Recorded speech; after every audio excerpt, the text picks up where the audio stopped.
जय श्री गणेश। चंचुला के प्रयत्न से पार्वती जी की आज्ञा पाकर तुमरुक का विंध्य पर्वत पर शिव पुराण की कथा सुनाकर बिंदुक का पिशाच योनि से उद्धार कराना तथा उन दोनों दंपति का शिवधाम में सुखी होना। सोनक जी बोले, हे महाभाग सूत जी, आप धन्य हैं। आपकी बुद्धि भगवान शिव में लगी हुई है और आपने कृपा पूर्वक यह शिव भक्ति को बढ़ाने वाली अद्भुत कथा सुनाई है। हे महामते, सदगति प्राप्त करने के बाद वहां जाकर चंचुला ने क्या किया और उसके पति का क्या हुआ, यह सब वृतांत विस्तार से हमें बताइए। सूची बोले, हे सोनक, एक दिन परमानंद में निमग्न हुई चंचुला ने उमा देवी के पास जाकर प्रणाम किया और दोनों हाथ जोड़कर वह उनकी स्तुति करने लगी। चंचुला बोली, हे गिरिराज नंदिनी, हे स्कंद माता, मनुष्यों ने सदा आपकी सेवा की है और समस्त सुखों को देने वाली हे शंभु प्रिय, हे ब्रह्म स्वरूपिणी, आप विष्णु और ब्रह्मा आदि देवताओं द्वारा सेवे हैं और आप ही सगुणा और निर्गुणा भी हैं और आप ही सूक्ष्म और सच्चिदानंद स्वरूपिणी आधा प्रकृति हैं। आप ही संसार की सृष्टि, पालन और संहारक करने वाली हैं। तीनों गुणों का आश्रय भी आप ही हैं। ब्रह्मा, विष्णु और महेश्वर, इन तीनों देवताओं का आवास स्थान तथा उनकी उत्तम प्रतिष्ठा करने वाली पराशक्ति आप ही हैं। सूत जी बोले, हे सोनक, जिसे सदगति प्राप्त हो चुकी थी वह चंचुला इस प्रकार महेश्वर पत्नी उमा की स्तुति कर कर सिर झुकाए चुप हो गई और उसके नेत्रों में प्रेम के आंसू उमड़ आए थे। तब करुणा से भरी हुई शंकर प्रिया भक्त वत्सला पार्वती देवी चंचुला को संबोधित करके बड़े प्रेम से इस प्रकार कहने लगी। पार्वती बोली, हे सखी चंचुले, हे सुंदरी, मैं तुम्हारी की हुई इस स्तुति से बहुत प्रसन्न हूँ। बोलो, क्या वर मांगती हो? तुम्हारे लिए मुझे कुछ भी अदेय नहीं है। सूची बोले, पार्वती के इस प्रकार कहने पर चंचुला उन्हें प्रणाम करके दोनों हाथ जोड़कर नद मस्तक हो प्रेम पूर्वक पूछने लगी। चंचुला बोली, हे निष्पाप गिरिजा कुमारी, मेरे पति बिंदुक इस समय कहाँ है और उनकी कैसी गति हुई है, यह मैं नहीं जानती। कल्याणमयी दीन वत्सले, मैं अपने उन पतिदेव से जिस प्रकार संयुक्त हो सकूं, कृपा करके वे सही उपाय कीजिए। हे महेश्वरी, हे महादेवी, मेरे पति एक शूद्र जातीय वेश्या के प्रति आसक्त थे और पाप में ही डूबे रहते थे। उनकी मृत्यु मुझसे पहले हो गई थी। वे न जाने किस गति को प्राप्त हुए हैं। सूची बोले, चंचुला का यह वचन सुनकर नीति वत्सला हिमालय पुत्री देवी पार्वती ने अत्यंत प्रेम पूर्वक यह उत्तर दिया।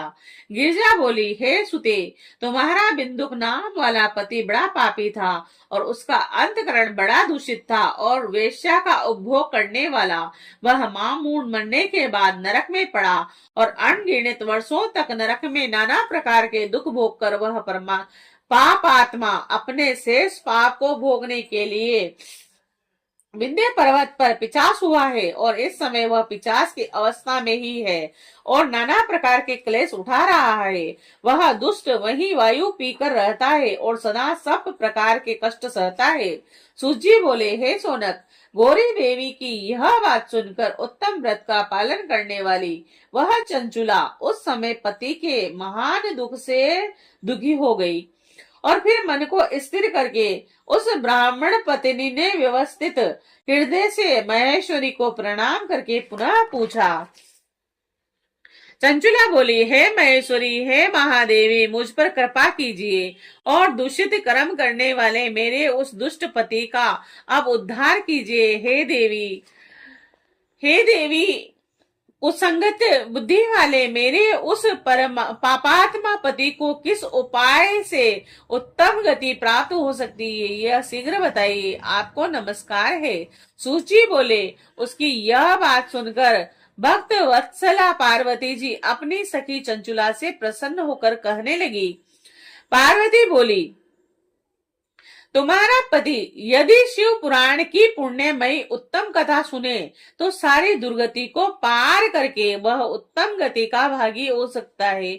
और अमृत के समान मधुर अक्षरों से युक्त गौरी देवी का यह वचन आदर पूर्वक सुनकर चंचुला ने हाथ जोड़कर मस्तक झुकाकर उन्हें बारंबार प्रणाम किया और अपने पति के समस्त पापों की शुद्धि तथा उत्तम गति की प्राप्ति के लिए पार्वती देवी से यह प्रार्थना की कि मेरे पति को शिव पुराण सुनाने की व्यवस्था होनी चाहिए।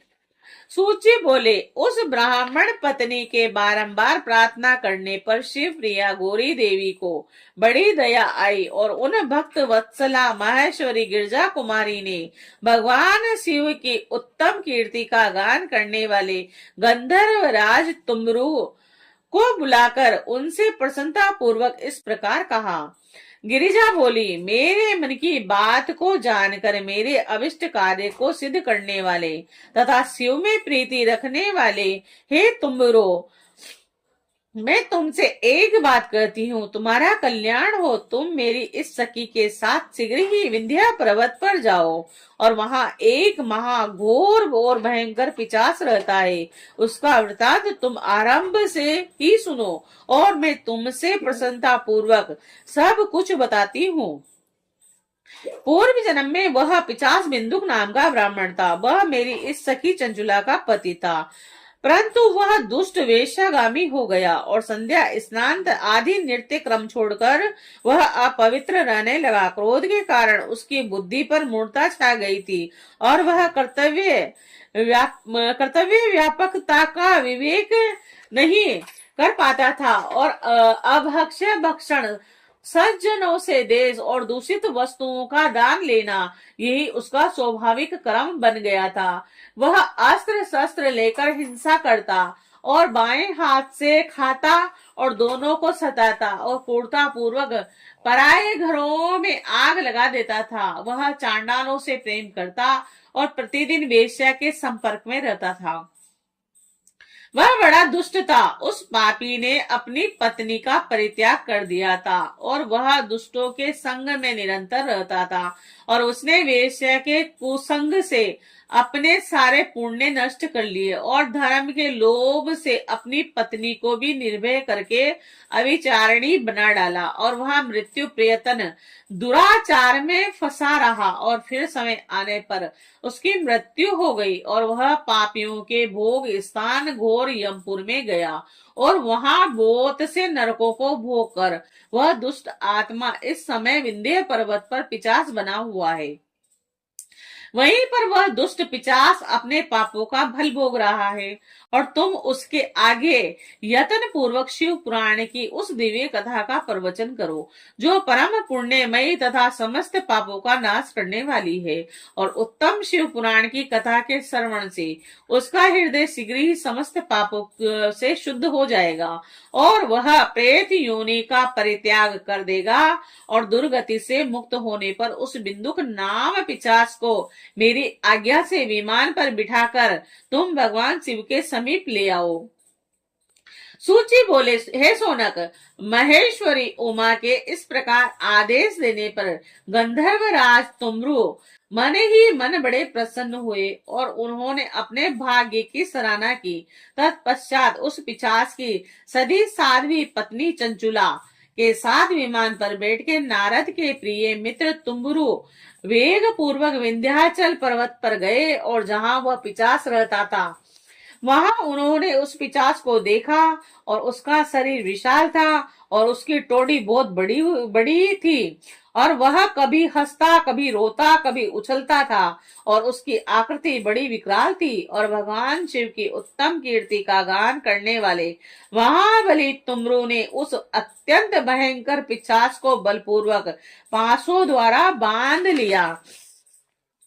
तदंतर तुमरू ने शिव महापुराण की कथा बांचने का निश्चय करके महोत्सव युक्त स्थान और मंडप आदि की रचना की और इतने में ही संपूर्ण लोकों के बड़े वेग से यह प्रचार हो गया कि देवी पार्वती की आज्ञा से एक पिशाच का उद्धार करने के उद्देश्य से शिव महापुराण की उत्तम कथा सुनाने के लिए तुमरू विंध्य पर्वत पर गए हैं। तब तो उस कथा को सुनने के लोभ से बहुत से देवता और ऋषि भी शीघ्र वहां जा पहुंचे और आदर पूर्वक शिव महापुराण सुनने के लिए आए हुए लोगों का उस पर्वत पर बड़ा अद्भुत और कल्याणकारी समाज जुट गया। तत्पश्चात तुमरू ने उस पिशाच को पाशों में बांधकर और आसन पर बिठाया और हाथ में वीणा लेकर गौरी पति की कथा का गान आरंभ किया और माते सहित पहली अर्थात प्रथम संहिता से लेकर 7वीं संहिता तक पुराण की कथा का उन्होंने स्पष्ट वर्णन किया।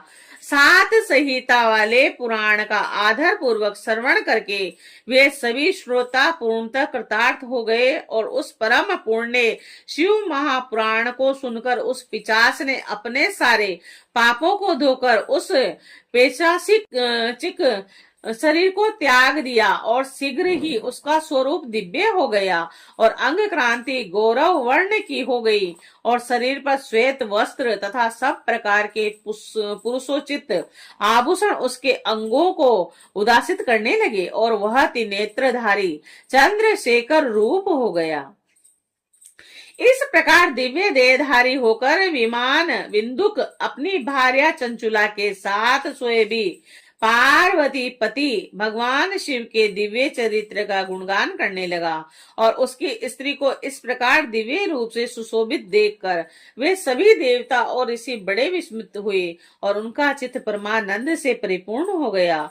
भगवान महेश्वर का वह अद्भुत चरित्र सुनकर वे सभी श्रोता परम कृतार्थ हो और प्रेम पूर्वक श्री शिव का यशोगान करते हुए अपने अपने धाम को चले गए और दिव्य स्वरूप श्रीमान बिंदुक भी सुंदर विमान पर अपनी प्रियतमा के पास बैठकर सुख पूर्वक आकाश में स्थित हो परम शोभा पाने लगा। तदंतर महेश्वर के सुंदर एवं मनोहर गुणों का गान करता हुआ वह अपनी प्रियतमा और तथा तुमरू के साथ शीघ्र ही शिवधाम में जा पहुंचा और वहां भगवान महेश्वर तथा पार्वती देवी ने प्रसन्नता पूर्वक विंदुक का बड़ा सत्कार किया और उसे अपना गण बना लिया। उसकी पत्नी चंचुला पार्वती की सखी हो गई और उस घनी भूत ज्योति स्वरूप परमानंदमय सनातन धाम में अविचल निवास पाकर वे दोनों दंपति परम सुखी हो गए। और यह उत्तम इतिहास मैंने आपको सुनाया है जो पापों का नाश करने वाला, उमा महेश्वर को आनंद देने वाला, अत्यंत पवित्र तथा उनमें भक्ति बढ़ाने वाला है और जो इसे भक्ति पूर्वक सुनता है अथवा एकाग्र चित्त होकर पाठ करता है वह अनेक सांसारिक सुखों को भोग कर अंत में मुक्ति प्राप्त करता है। जय शिव शंकर।